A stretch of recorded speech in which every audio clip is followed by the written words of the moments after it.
Hello everyone, welcome back to Nathan Sucks at Phoenix Wright Ace Attorney. In the last one, we talked to Gumshoe a little bit, got a bit of the lowdown on what's going on in the precinct, and got permission to check out the crime scene. We also checked out the crime scene. And now it's time to talk to Mr. Marshall. Yeah, I probably shouldn't show him any of this stuff. Alright, the victim. Officer Marshall, could you tell us more about the victim? Good men always die young. Remember that, partner. I need to get his voice back. I've got the drawl. I need to get the sort of accent back. It's not quite like this. There we go. I think I'm getting into it again. Could you be a little more specific? Bruce Goodman. He was a detective, right? Well, aren't you a faster doggy there now? Detective Goodman was stabbed here at 5:15. Smiling Madonna told me the tale. I think he means the witness, Miss Angel Starr. One stabbed to the chest. Fine piece of work. This here's the autopsy report. Autopsy report added to the court record. Thanks, Jake.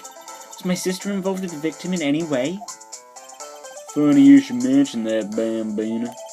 Chief Prospector Sky and Detective Goodman had nothing in common at all.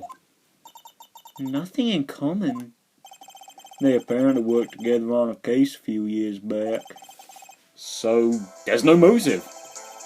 Goodman wasn't a particularly gifted detective. That's one reason why I didn't do much work with the Chief Prospector.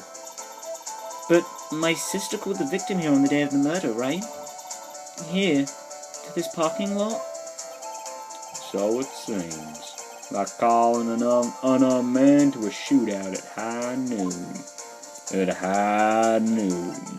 I can't really do that, because I haven't heard the voice line enough times, and I can't quite get the accent down. I don't mean any offense, but Officer Marshall, you're a patrolman, right? Not a detective? You calling me out? They shoot you for that in Texas. Huh? I was one of them fancy shoe detectives till 2 years ago, to tell you the truth. Oh, really? Now he tells me. But you're a patrolman now, so how can you be in charge of a crime scene? Nothing gets by you, does it, Bambina? So why are you in charge? No reason. We're just short on hands right now. I'm keeping an eye out in the meantime. That's odd, though. Detective Gumshoe was saying he had nothing to do. Nothing important, at least. He's nothing but a sad old cow dog that can't find his tail. Maybe it's because it runs with that Edgeworth, huh? Edgeworth? That cow dog's been kicked out of this cattle run by order of the chief of police. Just, he don't realize it yet. Detective Gumshoe kicked out of the investigation. Well, I mean, you know, this one's a bit of a big one for Edgeworth too. You know, what were those silly rumors? So you know, don't. You know, like they did in the last case, Phoenix. You know, don't let Gummy get too close. So there's no connection between Detective Goodman and my sister? So there's no connection between Detective Goodman and my sister? That's correct, but there's a gold mine of evidence against her. And the prospector tomorrow is none other than Edgeworth himself. I'm afraid your sister's fate is decided, Bambina. Many condolences. Officer Marshall! Yeah, Bambina? How can you say that? You were my sister. You were... Is there something between this cop and her sister that I don't know about? I apologize. Sorry, it should have been more like... I apologize, Bambina. Something must have gotten to me. Maybe it's that dry wind that's blowing through the prospector's office. Dry wind or ill will? Someone's up to something here. But who? That office atmosphere, baby. Suspicions about Mr. Edgeworth have been flying around for nearly 2 years now. Forged evidence, arranging testimonies, you name it. He was unbeatable because he did whatever it took to win. Unbeatable, that is, until he met you. But rumors are just rumors, aren't they? These are prosecutors we're talking about. Evidence is everything to them. If you follow the rumors about Edgeworth to their source, you'll find one person. But they're off limits. They're off limits. Untouchable, you might say. One person? Who? Bambina. It's your sister, Chief Prospector Lana Sky. What? My sister? Edgeworth couldn't rustle all those cattle by himself. Some people load their guns with bullets. Some people load them with deals. What, you're saying Edgeworth was making deals to win trials? Where there's gunshots, there's bound to be bullets. That's what the old timers say. There's a big old secret hidden around here somewhere. Everyone knows it. Is that why Detective Gumshoe was taken off the case? Did they target him because he was closest to Edgeworth? Yes, Phoenix, I just explained that, but you can't hear me, I guess. So, well, how are we doing, Mr. Wright? Pretty poorly. I guess we've got some clues. We have an autopsy report, a note from the victim, and a cell phone. So, you think we'll be okay? Well, the only thing still bothering me is that Lana is confessing to the crime. She says she did it. No problem. I can guarantee that she's not the criminal. Oh, by the way, Emma? Yes? I know that song your phone plays when it rings. What? Uh-oh. Busted! It's the Steel Samurai theme song, isn't it? A popular TV show. For kids? The phone that just rang wasn't mine. It was yours. 5:18, just after the murder took place. Your sister called you, didn't she, Emma? I'm sorry. Can you tell me what you talked about? She hung up right away. See. Well, got a little update. You can get added. What are you talking about, game? A detective is murdered, and the suspect is the top prosecutor in the district. I've got a bad feeling about this. Like, maybe I still don't know everything that went on here.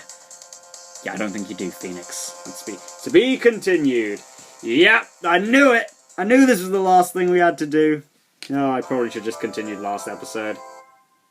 Oh, well, you're getting a long one. Just a slightly shorter long one, you know?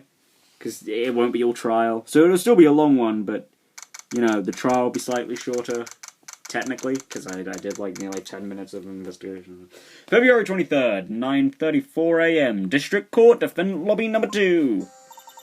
How did the investigation go yesterday, Mr. Wright? Hold on, I need to get the voice back in order. I need to get the... Not quite the, yes, okay. How did the investigation go yesterday, Mr. Wright? Frankly, there are still a lot of grey areas. Rather, the whole thing is one big grey area. Don't worry about me. No matter what the outcome, I'm ready to accept my fate. I believe in you, sis. Mr. Wright, let me offer you a word of advice. Yes? A defense attorney should never believe their client. What are you talking about? Lana, you don't know me. Clearly, Phoenix does not roll like that. The defendant is called to the trial because they are suspected of wrongdoing. Never forget that. Miss Sky, you remind me a lot of Mia. There is one decisive difference between you and her. And that is? You're not a defense attorney. Man, that is a layered statement. I believe it's almost time for the trial. Good luck, Mr. Wright. I'm gonna need it, 'cause I don't remember a thing about this case. My first trial without a Fae helping me. No one's gonna bail me out this time. I'll be alone in there. So I have to discover the truth all by myself. Let's do it, Mr. Wright. I'll be with you the whole way. Well, we've got Emma at least, and I guess there's a little spoiler for something that will happen in about an hour, but I'm a little kind of really annoyed that the things Phoenix just said was kind of a lie. Because we do get a Fae to help us out.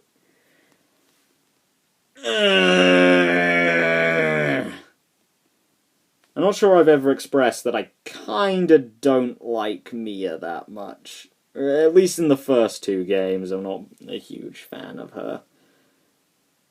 I'm not sure if I've ever expressed that, and it's not exactly a popular opinion either. But you know, boobs can only sway me so far, you know. I'm not even gonna read that. What's the point? Okay, here we go. The court is now in session for the trial of Miss Lana Skye. The defense is ready, Your Honor. The prosecution has been ready for a while, Your Honor. Edgeworth. It's been a little while, Edgeworth. Haven't been in court since Edgeworth's trial. It's been a while now.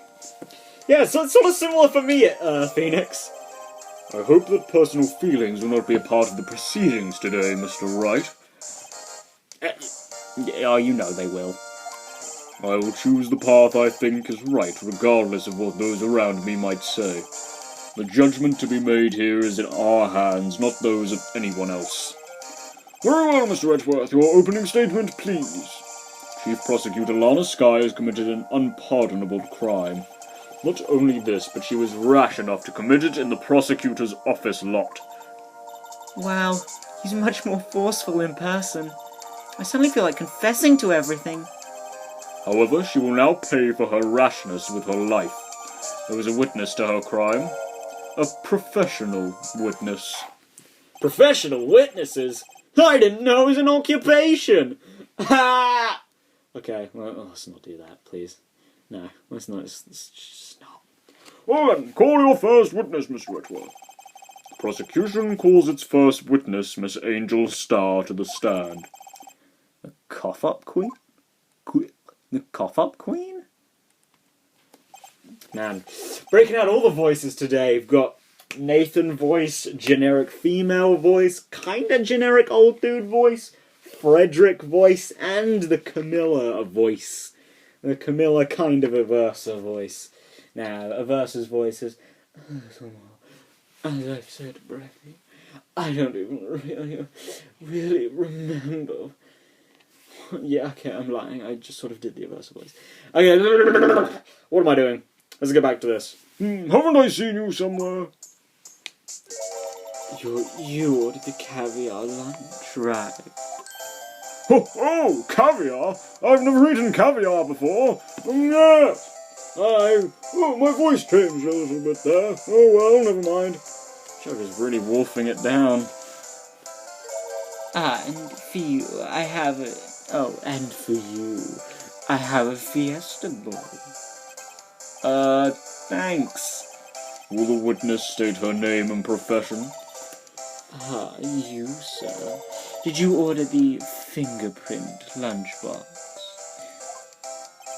Is it too early? It is too early for lunch. Your name and profession, please. He always struggles with this, eh, Eddie? Well, Your Honor, how does it taste? So this is why everyone raves about caviar. So tasty it hurts. I always thought caviar would taste like pickled tapioca. What the heck does pickled tapioca taste like? My thoughts exactly, Phoenix. Name, profession, now. Me, the name is Angel Starr. Don't go forgetting it. I find myself running Lunchland these days. Is that what you wanted me to say, Mr. Edgeworth? Very well, witness. Please describe the incident to us. The prosecution will wait. I'm not finished eating. Hurry it up! Very well, Mr. Edgeworth. As you know, we usually call on the police to provide a description of the crime. Your Honor, as Mr. Edgeworth has said to the court, I am a professional. What exactly does that mean?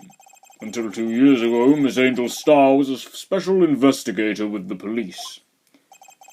She was a first-rate homicide detective. What? Miss Starr was a detective? Ah! Ha! I know who you are!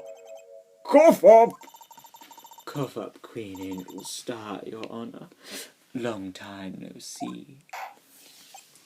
Very well. You may continue with the description, Miss Starr.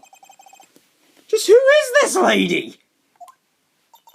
If I might have the court's attention over here.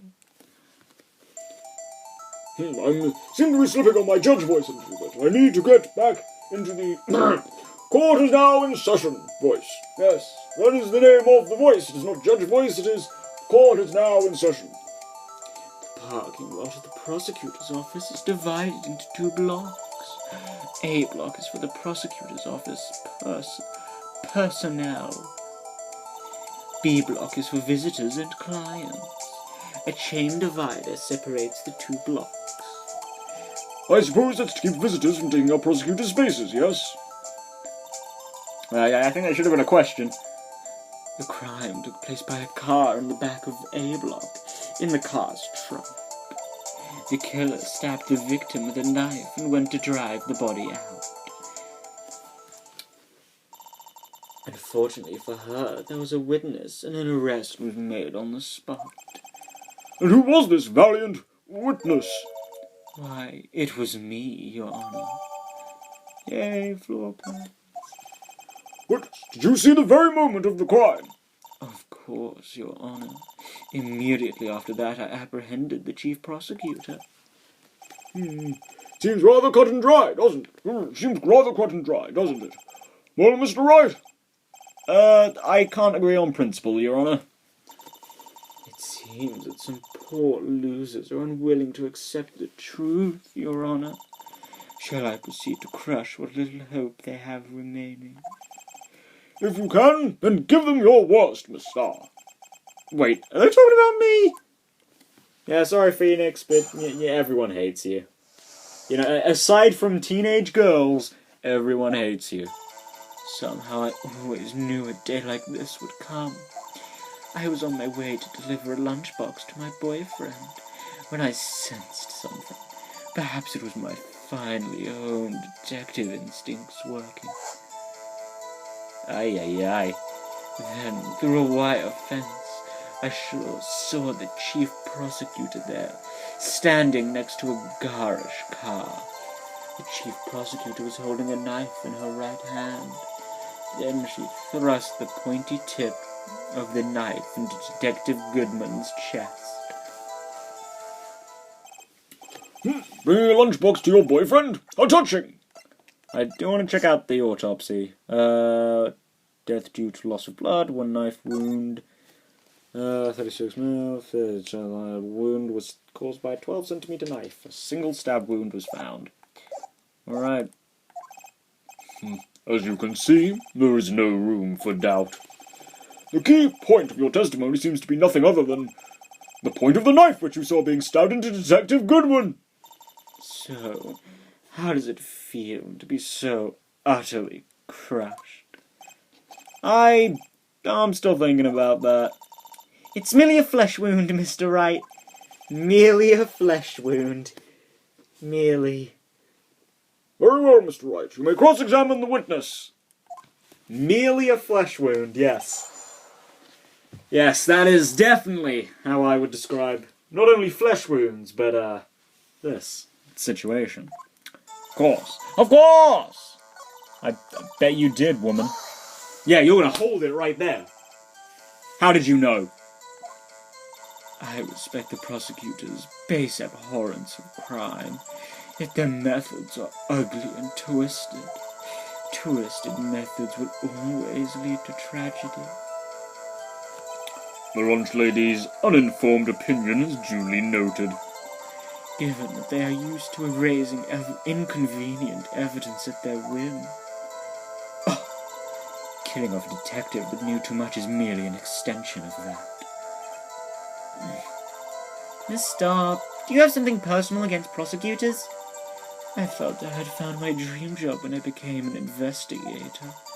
And if I hadn't been laid off by those prosecutors over there, I'd still be one.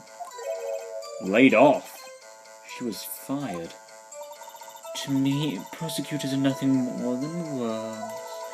That said, I am a pro, as you know. My testimony is unbiased and flawless. Very well. We may continue, Miss Starr. I wouldn't agree with that whole unbiased thing. I don't know why I'm holding that. This boyfriend, he's the detective? Not that boyfriend, the security guard. That boyfriend? You have several? Yes, this boyfriend, that boyfriend, and the other boyfriend. Care to join? Oh! Oh, no, thank you! The yet another boyfriend position. Position is still open for applicants. I'll stick with the lunch, thanks. Note to self, the judge had to think before replying. Yeah. Judge Hall, don't do this to me. Don't do this. Don't fall for Camilla. The security guard room in the lot is in the lot in A block. It's up on the second level, so you can see everything from there. That would be the room with the security sign. Incidentally, did you bring your lunchboxes by car? Since I'm a visitor now, I parked in B block. So, she was in B block when she witnessed the crime? Yes. Apparently. I bet it was, woman. I bet it was. You sensed something. So you're saying you had a premonition of the murder? It felt like... How would you say... Oh, let's just rub that... Oh, yes. It was like the feeling you get when you view a pumpkin chock full of seeds. I have no idea what that means.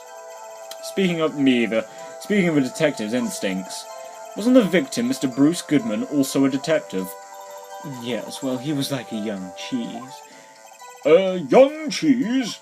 A young cheese, eh? A pale white cheese, not yet tangy with experience on the streets. A greenhorn. I, of course, am hard, yellow, sharp as a tack. I bet you stinked. Wow, Emma! Oh, I forgot how amazing you are in this. In any case, there in the lot, I felt something stirring in the back of my mind.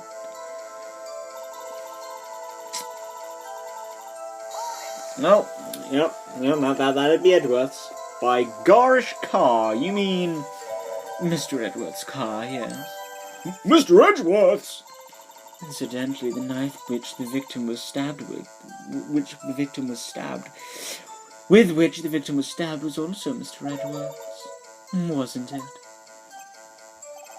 Sorry, wasn't it? Indeed, it was. What an odd case this is. And the person you saw, you're sure it was the defendant?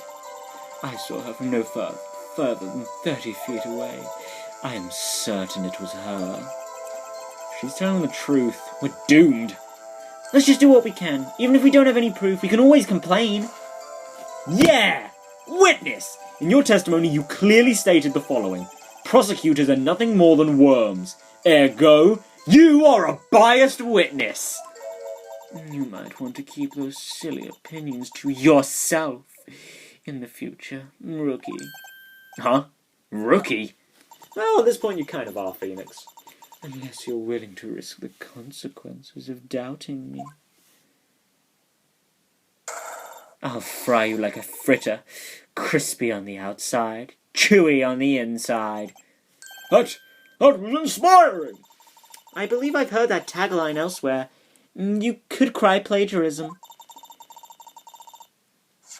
I may be relegated to the lowly postal lunch lady, but my instincts are honed. Oh, joy. A photograph! Look at this photograph! Oh, dear! You took this? In the moment I witnessed the crime, my reflexes took over and snap! I took a picture. You were just... Oh, okay. In fact, one of my lunchboxes is rigged with a camera. I suppose that's more exciting than just hanging it around your neck. Yeah, it kind of is. But kind of, I mean, yes, it definitely is more exciting. Oh, hold on, I was changing the lighting a little. This is my first time seeing this photograph. You think I'd show it to you, a prosecutor? Think again. Ugh. My boyfriend works in the photography division of criminal affairs. Is that the third one? I guess? Or is that the second one? Like, it was the detective, but he's also, like... Yeah, whatever. Well, this is most certainly the defendant. Indeed it is. Uh-oh, that is unmistakably Llama Sky. I almost said Llama Sky. Oops. So, what was the defendant doing at the time? Great. Lovely. Tell me more about this knife that the suspect was carrying. Well, I'd say the blade was about 10 centimeters long. No, it was supposed to be 12 centimeters, so yeah. Sounds about right. Is that right, Mr. Edgeworth? It is your knife, after all. Yes, that's about right. Prosecutors are, by nature, well versed in the location of a man's vital organs. I'm sure it was easier than boiling an egg for my egg salad surprise. You can't testify as to her ability to kill an egg. I mean a person. Yeah, nice slip there, Phoenix. That's, not something you should be easily slipped up on. Unless you're talking about bald people. Perhaps a chicken salad would have been a better metaphor. So, the defendant was holding a knife. What then? Then she thrust the pointy tip of the knife into Detective Goodman's chest. Hold it! Tell the court why you didn't try to stop this crime. You did see her raise the knife to strike, no? The defense has a point. Unfortunately, by the time I realized what was going on, it was already too late. Too late? Oh man, for once it's tilted over on the wrong side. Let's move it over a little. Yes, the next moment, the chief prosecutor brought down the murder weapon. I see. It's only a flesh wound, Mr. Wright. We can make it. You said that before. Anything else? Scientifically speaking, Miss Starr's testimony is flawless. Sounds pretty fatal to me. Well, what do we do? Is this it? Is my sister guilty? Let's just keep our heads cool and press the witness a bit, shall we? For some reason, having her panicking next to me makes me calmer. Don't smile like that. Oh, it's okay. Okay, let's see. When I sensed something, perhaps it was finally around the title of things working. Then, through a wire fence, I saw the chief prosecutor standing next to a garish car. The chief prosecutor was holding a knife in her right hand, and she thrust the pointy tip of the knife into Detective Goodman's chest. Well, based on the photo, it does not look like she is indeed holding a knife. She is indeed not holding that knife. And you witnessed this. You saw Miss Sky stab the victim. Well, he was the detective. Stab the victim with the knife. As I've already said, yes. I swear it on my finest salmon swirl lunch. I'm sure that is a fine lunch. But isn't that odd? Look at this photograph. Look at this graph. This is the photograph you took at the very moment of the crime, is it not? Then why is Miss Sky not holding a knife? Oh, okay. Mr. Edgeworth, your thoughts? Objection. Let's be a little more careful with our evidence, shall we? I think that was supposed to be Edgeworth saying that. Oh, no, okay, it was... It is you that needs to be more careful, Mr. Wright. What do you mean, Mr. Edgeworth? This photograph was not taken the moment before the stabbing. This was taken the moment after the stabbing. How can you tell that? Blood splatter. Huh? See the dark crimson stain on the chief prosecutor's coat. It's a black and white photograph! Ah, yes. It's hard to tell, but this could be blood. Well, Mr. Wright, I see no problem here. No problem, except you. Mr. Wright, are you going to just sit there and take that kind of abuse? Ah, you got a better idea. Objection! Wait, that contradicts what the witness said in her testimony. Namely, that she took the picture the moment she witnessed the crime. Well, it seems I was slightly unclear. My apologies. That's it! If you run out of lunch, you order seconds. Problem solved. If you don't like it, try ordering the jumbo-sized lunchbox from the get-go. Good advice. I'm not sure I understood it, but good advice. And don't say that, Emma! You can't... What? I didn't have time to stop her. Prosecutor Skye was cold, calculating, like a robot. She killed without pain or remorse. It was a premeditated murder. Ha! No, I already know that's false. Ha! Premeditated? How do you know? Look at the chief prosecutor's hands in that photograph. Whoa! Are those gloves? Surgical gloves made of thin rubber, most likely. Why would she have those on? 'Cause she was doing surgery in the parking lot. If it was not premeditated, she would not be wearing those gloves. Ah! That's a little flimsy, Edgeworth, gotta say. These gloves do seem to tell a tale of premeditation. Premeditated murder? A serious offence. Witness, add this to your testimony. Well, I don't... The murder was planned. The rubber gloves prove it. Easy peasy, woman. Witness, do you know what this is? I should turn the volume up. Are you trying to test me? I sell box lunches for a living, you know. That's a knife. The knife. The knife that was in Mr. Edgeworth's trunk. Indeed, it is my knife. What's in this case? The bloody murder weapon, a red car, all belonging to the prosecutor there. The defendant is the chief prosecutor for the district, right? I mean, prosecutors bad people. Some of them. The defence has a request. We ask that the witness provide an accurate testimony. What's that, rookie? In your testimony, you stated that Lana Skye planned this murder, and that's why she was wearing those special gloves. Seems like a natural conclusion to me. The gloves do indicate planning. However, why would she not also prepare the most important thing? The murder weapon! Oh. This knife just happened to be in the trunk of that car.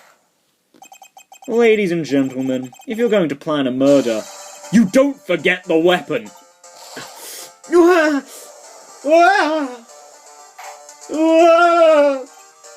don't know, I can never yell like these guys. Order! Order! Order! Great, now the tide is turning in our favour. Great show, Mr. Wright. My sister's as good as free. Yeah, no, this is a 3-day trial. Right. I believe the next lunch you'll be eating is humble pie. Oh! We're having a bunch of funny jokes today! What?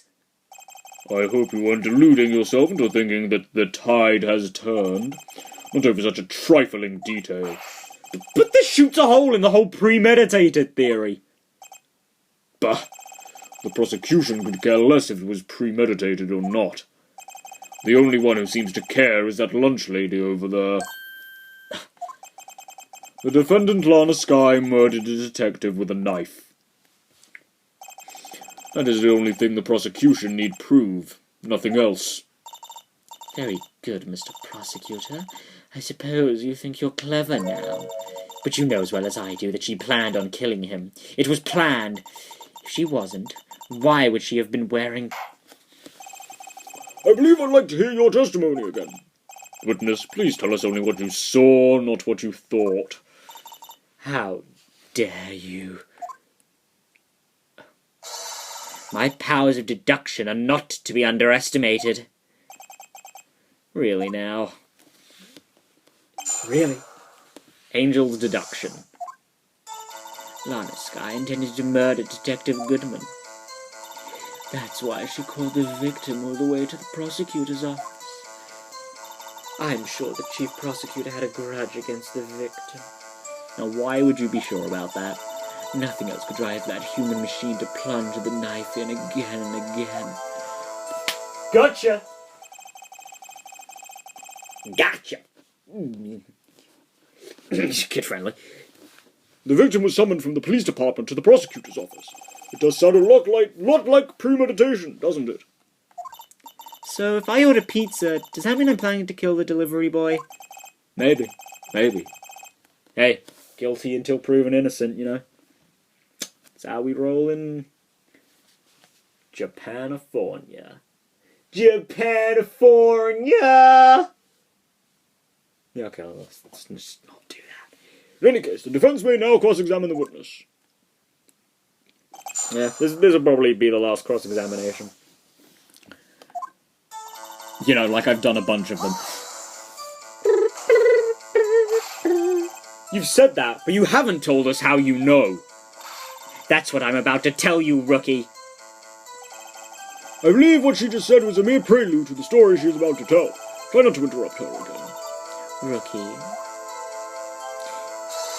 Never interrupt a storyteller. It's like pulling a bun out of the oven half-baked.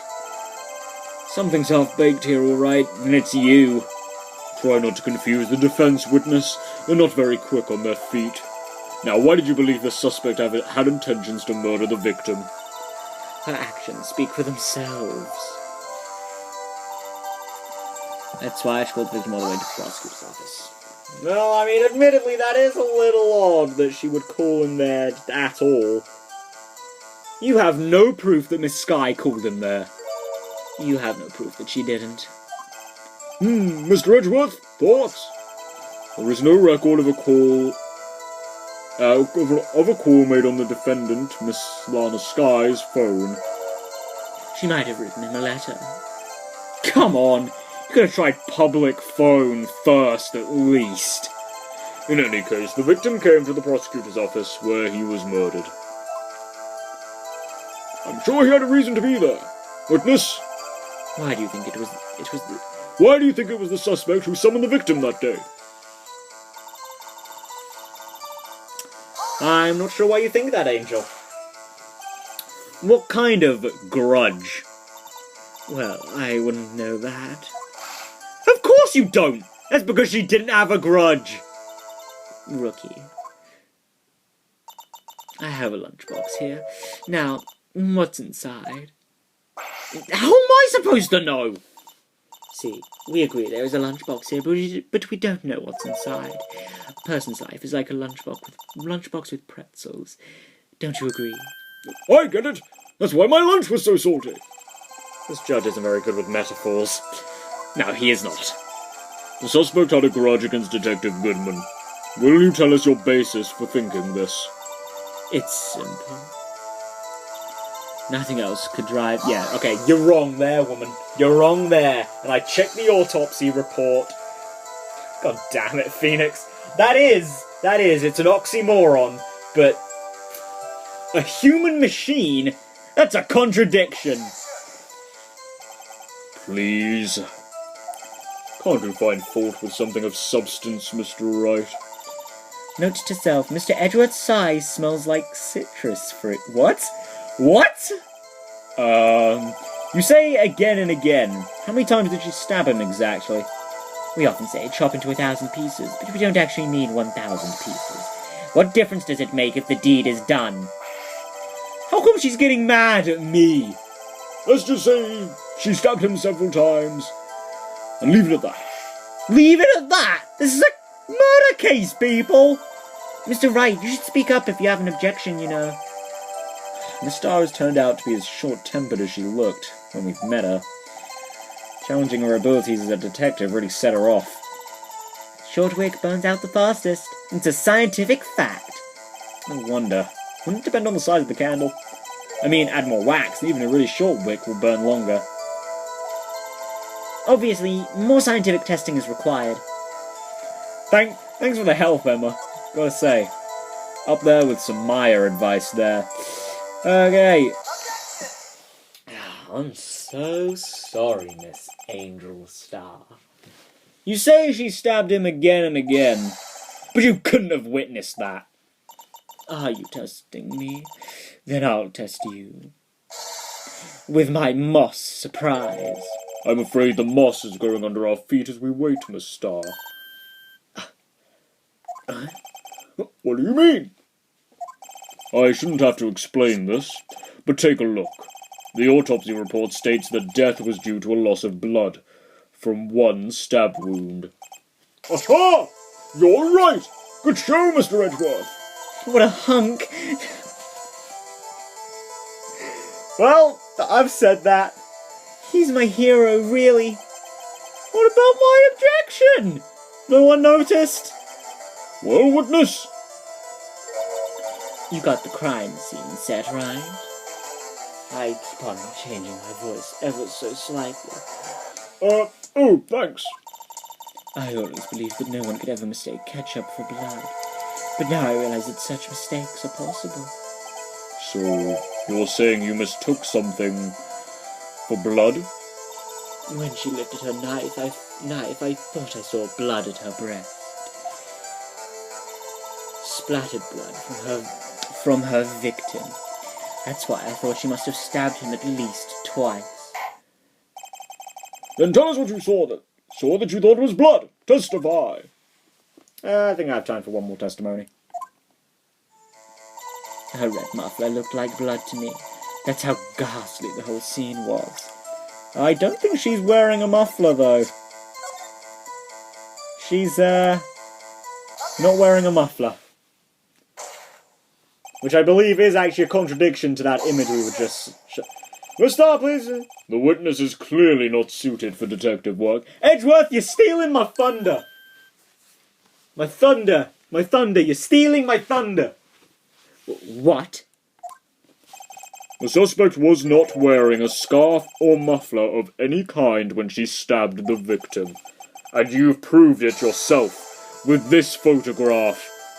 Huh? But that can't be. Only a true professional could be so clueless. That's actually seemingly pretty true statement. I'm sure you'll make a good lunch, lady. Have no fear. Ah! Harsh words, but good. In the end, Mr. Edgeworth prevails. What was my objection? Chopped liver? But it was there a scarf? No, not that, but something red, really. Well, now, where were we? The witness was giving us an interesting interlude. Now, back to business. What?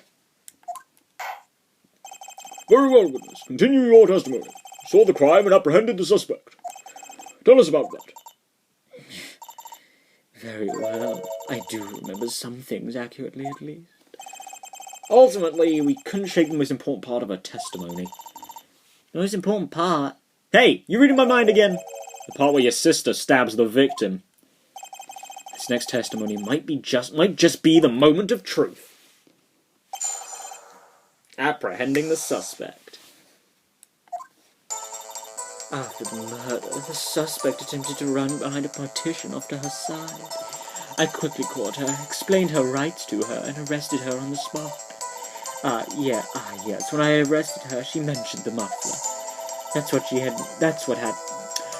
had me confused in her earlier testimony. The chief prosecutor made to escape against Angel Starr. Resistance is futile. You are quite determined about the scarf, aren't you? I strike like a snake and bite like a cobra. Those are both snakes, don't mind me. That's me, Angel Starr. That wasn't a very good metaphor. First of all, a cobra is a kind of snake. Don't bother me with details unless you want to get bitten. No thanks! Not into that. Note to self, Attorney Wright gets bitten by snake. What? No! I didn't get... No! You rub that out! The chief prosecutor tried to resist, but her attempts were in vain. Her efforts were in vain. She knocked my hands aside, kicked over an oil drum. Oil drum? Hard to imagine. Oh, she's beautiful but deadly. A predator, this one, a leopard woman. I never thought I'd be doing that either, especially in a woman's voice. Very well, Mr. Wright. Your cross-examination, if you will. Meow. I don't know what compelled me to just say that, but... Okay, whatever. Let's just do this. So, where is this partition on the floor plans? I'm sure she means this wall next to the car. Well, that's right. It is indeed there. There was a wall there, about 6 feet high, and a knocked-over oil drum. She was obviously trying to hide herself. Quite a natural thing for a criminal to do. And what did you do then? I quickly caught her, explained her rights to her, and arrested her on the spot. I don't know why I reread it, I never do. You say quickly. Were you close to the suspect? As I just said. I was only 30 feet away from her the whole time. Maybe I should press her for more details. Press her, baby! I'd like to see this on the floor plans, just to be safe. Lunchland car was... She was a visitor, thus she was parked in B block. So you witnessed the murder from... here? I did make it about 30 feet from the car, yes. Is that correct, Miss Starr?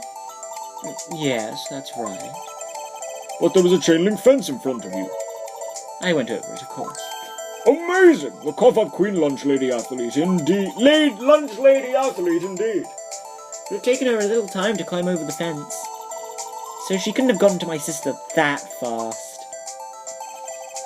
Yeah, that fence was about 9 feet high, too.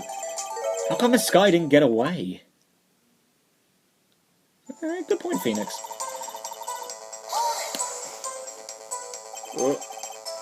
She mentioned the muffler. What exactly did she say? If I remember exactly, I would have told you in my testimony. Cheeky. What? Anyway, all I heard her say was the word muffler. Just that one word? So, what you heard wasn't the suspect talking to you, but to someone else? Yes, the chief prosecutor was talking on her phone. Her phone? You mean this cell phone? Ask further. By phone, do you mean this cell phone discovered at the crime scene? Yes, ultimately. Ultimately? My memory is like a salmon heading upstream, you see. No, the court doesn't see, Miss Starr. The chief prosecutor first attempted to use the phone hanging on the wall. On the wall? That's right. Near the car, there was an emergency phone on the wall. Apparently it was out of order. And so she used her cell phone? Indeed, the emergency phone was out of order that day. Good witnessing, witness. Good witnessing? What have happened to good testifying? You should, of course, add this to your testimony. The things I do to please this rookie defense attorney. Cell phone updated in the court record. Oh, yay. She gave up trying to use the phone on the wall and just used her cell phone. Okay, well, we know she did. Do you think you could restate your testimony for the court? Oh, okay. Can I check this? Oh, no, it's just... okay. Aha! I was going to ask the same thing. I'll only say this one time, so listen close, rookies. Oh, do you hear that? It's a phone going off. The chief prosecutor stabbed the victim and ran behind the partition. Then she picked up the emergency phone on the wall, but it was out of order. So she pulled her own cell phone out of her pocket. Your, little diagram here is a little contradictory. And during that time, you climbed over the chain link fence? Then, when I boldly grabbed her arm, the chief prosecutor hung up her phone. And you saw her doing this. Huh? What is it, Mr. Wright? Chief prosecutor made to escape, but against Agent Starr, resistance is futile. I believe you're wrong, madam. I have to conclude that you have a personal grudge against Miss Lana Skye. The witness is a former detective. Her testimony is unmarred by personal bias. Well, who would have thought you would be my knight in shining armor, prosecutor? You, who together with the chief prosecutor kicked me out 2 years ago. Well, Miss Starr, this is a fatal contradiction with your testimony. How do you explain this? I don't know what you're talking about. Mess with me, and I'll make you cough it all up. Let's look at the floor plans. You said you witnessed the crime from this point. However, if that's true, you couldn't possibly have seen Miss Skye making the phone call. I believe you see what I'm getting at. Or don't see. That emergency phone was on the back side of this partition. If indeed you were in B block, you couldn't have seen it! Yeah, baby! Oh, I've missed it! Ah! Order! Order! What is the meaning of this? It's simple, Your Honor. She's not coughing up lunch. She's coughing up lies! That's quite a claim, Mr. Wright. Perhaps you will allow me a question. Tell us exactly what lie this witness has told the court. Here's where the counterattack begins. Can't afford to get this wrong. The witness lied about what she saw, where she saw it, the order of events. I'm gonna say where she saw it. She tried to use the emergency phone, but it was out of order. What is significant about this fact? Nothing. It would be pointless for her to lie about it. Pointless to lie. I see.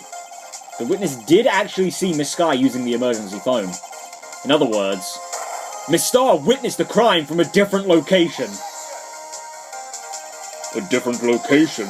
Now that's a pointless lie if I've ever heard one. Before you call my lie pointless, at least let me tell it.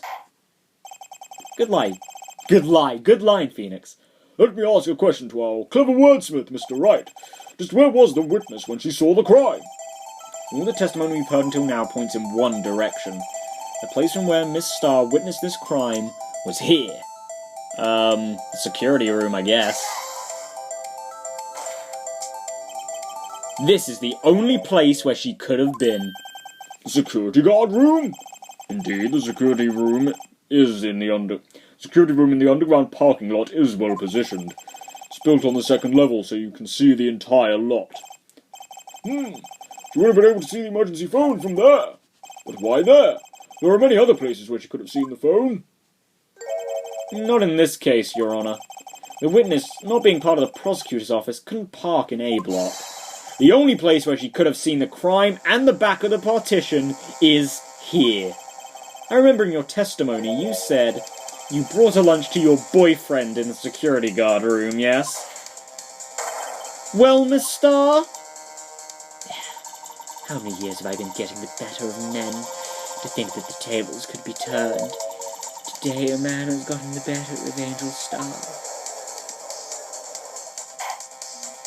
Order! Order! Witness! What have you done? You used to be a detective! You should know better! I'm not turning back. The guilty will be punished, and I'll do what I must to make sure justice prevails.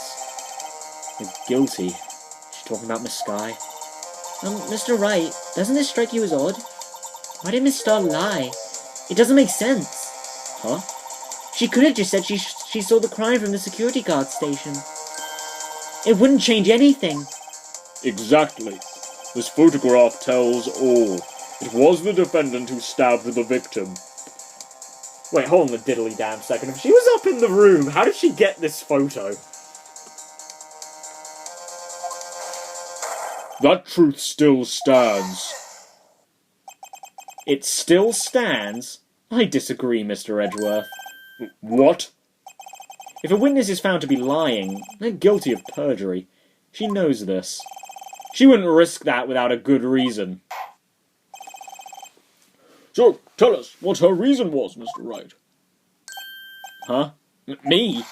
Who else? Mr. Wright, let's review what we know. Well, let's review what we know.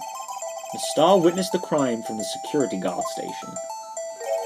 But she lied and said she saw it from B block. It must make a vital difference. But what? What would change? I'm gonna say distance to the crime. It changes the distance between her and the scene of the crime. My condolences, Mr. Wright, but one look at the floor plans and it's quite clear. The distance between the scene of the crime and the guard station is 30 feet. I don't see how that would change what she could see. What she saw is not in question here. What matters is the time it would take her to reach the scene of the crime. Miss Starr, you witnessed the crime from the security guard station. Now, how long did it take you to go from there to the scene of the crime where you arrested Miss Skye? One witness? You. Yes? You ordered the squid wheels, right? The quality of my lunches has gone down from low to inedible. I was bringing a PB&J lunch with fresh boysenberries jam to my boyfriend. Boysenberry for the boyfriend! Yeah. He wasn't at the station, so I waited. I witnessed the crime from the glass-walled station. And before I knew what I was doing, I found myself running towards the scene.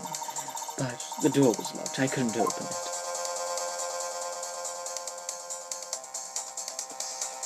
Jesus, you had to walk a very long way, eh? That's why I had to go through the visitors' parking in B block. That's quite a detour. Well, I guess that explains how you got the picture, but It probably took at least 5 minutes to get to the scene of the crime. 5 minutes? that is quite a while. This changes things considerably. But it was that woman over there in the defendant's chair who stabbed him. I know it. I have photographic evidence. I swear it. I swear it on my finest plastic spork. You have a point, and the spork is a wonderful invention. Would you like another caviar lunch? Absolutely. Uh-oh. Mr. Wright, you have to do something. Do I have any evidence to stop this? Well, I may have evidence. But that evidence is going to have to wait for the next one! Yeah, sorry guys. But I have to save it here. See you guys next week for another episode of Phoenix Wright Ace Attorney. Specifically of the Nathan Sucks At variety. See you in the next one.